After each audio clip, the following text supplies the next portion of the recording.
नमस्कार। मैं पीयूष पंत जंजवार के लिए। उत्तर प्रदेश के कासगंज में जिस तरह मुस्लिम युवा अल्ताफ मियाँ को पुलिस ने जो है उठा लिया रात में, और जिस तरह से जो है एक हिंदू लड़की को अगवा करने के आरोप में उसकी जो है पुलिस थाने में ही मौत हो गई। और ये कहा जा रहा है कि जिस तरह से पुलिस उसको आत्महत्या का केस बता रही है, लेकिन कहा जा रहा है कि पुलिस के टॉर्चर से उसकी मौत हो गई है। इससे बहुत सी बातें सामने आ रही हैं, और ऐसा लग रहा है कि चीज़ों को छुपाने और ढकने की कोशिश हो रही है, क्योंकि हमने ये भी देखा कि जिस तरह से मीडिया में और ख़ासकर सोशल मीडिया में ये चल रहा था कि अल्ताफ़ के पिता ने जो है कि वो एक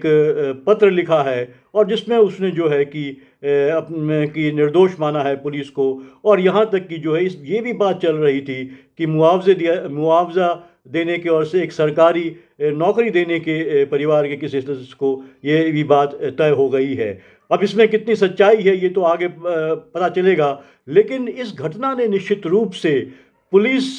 के लगातार, उत्तर प्रदेश में खासकर पुलिस के लगातार बढ़ रहे अत्याचारों, और जिस तरह से जो है वो पुलिस कस्टडी में जो है मौतें हो रही हैं युवकों की, और ख़ासकर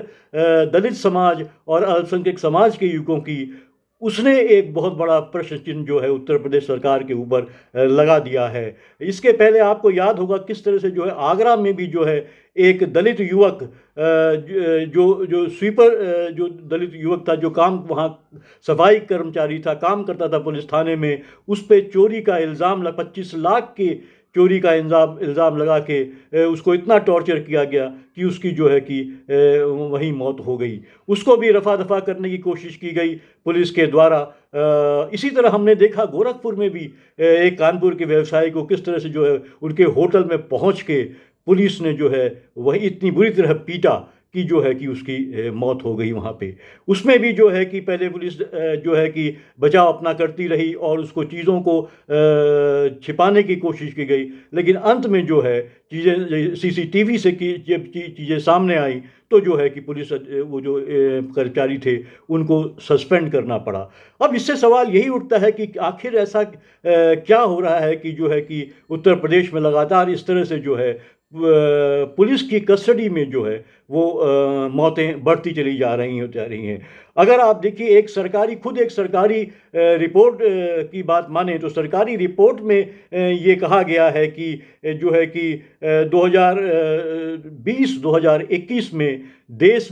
देश में जो है 1840 जो है कस्टोडियल डेथ हुई है, और उसमें उत्तर प्रदेश टॉप में रहा है। उसमें सबसे ज़्यादा 8 पुलिस कस्टडी में मौतें हुई, और 443 जो है वो जेलों में या जुडिशियल कस्टडी यानी कि जेलों में हुई। वहीं 2019-2020 में उत्तर प्रदेश में जो है 3 पुलिस कस्टडी में 3 मौतें हुई, और जुडिशियल कस्टडी में 400 मौतें हुई। तो इस तरह से लगातार उत्तर प्रदेश जो है इस पुलिस कस्टडी में मौत के मामले में जो है वो लगातार आगे बढ़ता चला जा रहा है। यही नहीं जो है कि आप देखिए सरकारें किस तरह से इस बात को छिपाने की कोशिश करती हैं। वो सरकार ये 2019 में जो खासकर, और किस तरह से जो है कि जो जो इसके लिए संस्थाएं बनी हैं, अगर हम जो है नेशनल क्राइम रिकॉर्ड ब्यूरो की बात करें, जो कि आंकड़े पेश करता है जो भी अपराध होते हैं देश भर में विभिन्न राज्यों में, उसकी तक जो है आंकड़े जो है वो गलत देने का प्रयास किया जाता है। जैसे मैं आपको बताऊं कि 2019 में एनसीआरबी ने कहा था कि उत्तर प्रदेश सहित देश में कोई भी जो है कि पुलिस हिरासत में मौत नहीं हुई है। लेकिन वहीं 2020 में जो है लोकसभा के अंदर ये गृह मंत्रालय की तरफ से ये कहा गया कि जो है कि 2019 में यूपी में 3 पुलिस जो है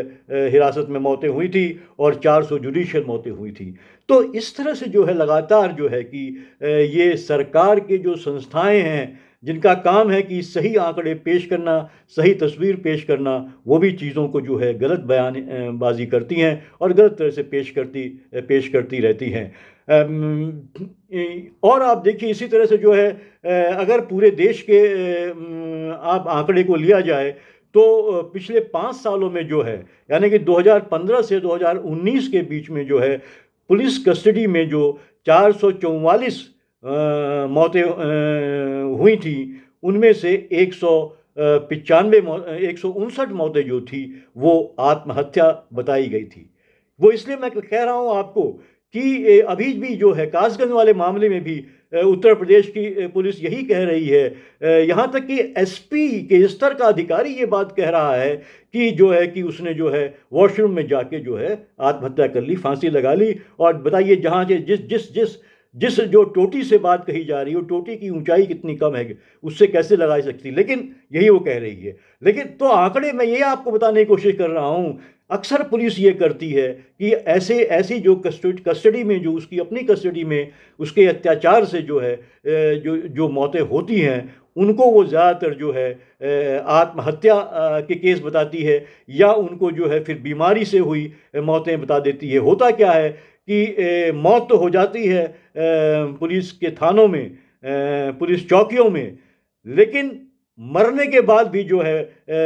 उस व्यक्ति को जो है अस्पताल ले जाया जाता है, वहाँ डॉक्टरी जांच कराई जाती है और ये कह दिया जाता है कि ये तो साहब इसकी मृत्यु हो चुकी है, अस्पताल में इसकी मृत्यु हो गई, या तो हार्ट अटैक से हो गई या कोई बीमारी थी उससे हो गई। ये तरीका आप लगातार देखेंगे, इस तरह का तरीका जो है वो पुलिस अपनाती रहती है। और जैसा कि मैंने आपको बताया कि जो 2015 से 19 के बीच में 444 मौतों में से 159 मौतें आत्महत्या की बताई गई थी, जबकि 2010 और 2014 के बीच यह आंकड़ा जो है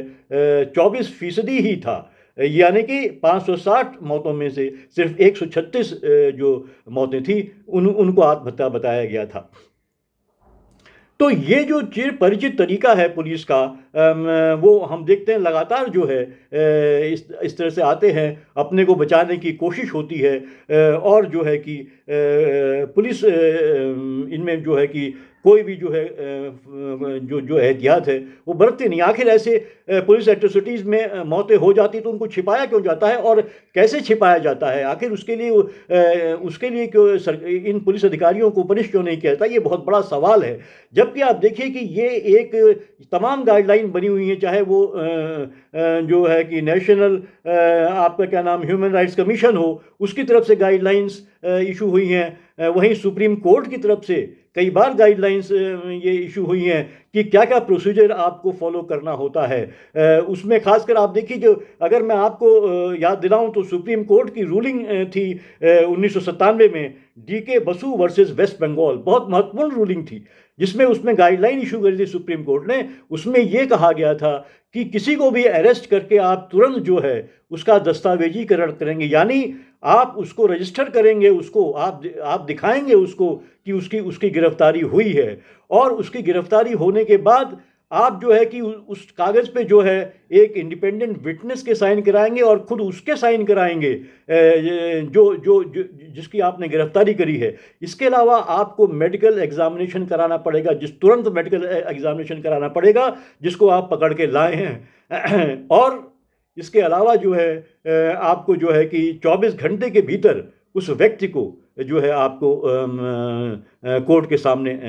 मजिस्ट्रेट के सामने पेश करना होगा। लेकिन हम देखते हैं कि तमाम इस तरह के कोई भी एहतियात या जो भी गाइडलाइंस है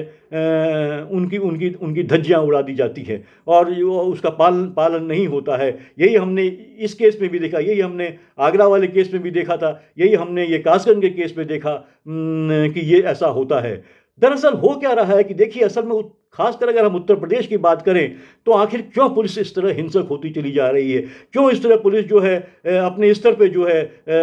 जो तथाकथित अपराधियों को जो है उनको इतना अत्याचार करती है कि वो उनकी बर्बरता रूप से उनकी जो है मौत हो जाती है। तो कहीं ना कहीं पुलिस, हालांकि पुलिस का ये चरित्र बहुत पहले से, आज से नहीं, आज़ादी से पहले से, क्योंकि ये ब्रिटिश जो पुलिस थी उसी के सिस्टम है, उसी के आधार पे अभी भी चल रहा है। कोई रिफॉर्म नहीं किया गया, कोई बदलाव नहीं किया गया, और वो जो है ब्रिटिश आकाओं को जो है कि भारतीय जो पुलिस थी वो सर्व करती थी, उनके इंटरेस्ट को, उनके हितों को सर्व करती थी। आज भी वही हो रहा है कि जो है कि जो आका हैं, जो राजनेता हैं, जो सत्ता में बैठे लोग हैं, उनके इंटरेस्ट को ही जो है हित साधने के लिए जो है पुलिस अक्सर उसका इस्तेमाल किया जाता है, और वैसा पुलिस करती भी है। हमने देखा कि उत्तर प्रदेश में खासकर आप देखिए, चाहे और दूसरी सरकारें थी उनके टाइम में भी हुआ। हमने देखा जब समाजवादी पार्टी की सरकार थी तब भी किस तरह से वहाँ पे राजनीतिकरण हुआ, हर जगह जाति विशेष के लोगों को हर थाने में बैठा दिया गया था, और वहाँ पे लगातार जो है उस तरह से जो है शोषण होता था। इसी तरह हम देख रहे हैं कि वर्तमान योगी सरकार में लगातार अब तो जो है एक तो सांप्रदायिकरण हो गया है, और पुलिस का भी सांप्रदायिकरण हो गया। पुलिस ज़्यादा हिंसक होकर उभरी है, जिसका परिणाम है कि आज हम देख रहे हैं कि पुलिस थानों में जो है जिस तरह से जो है कि इस तरह की जो है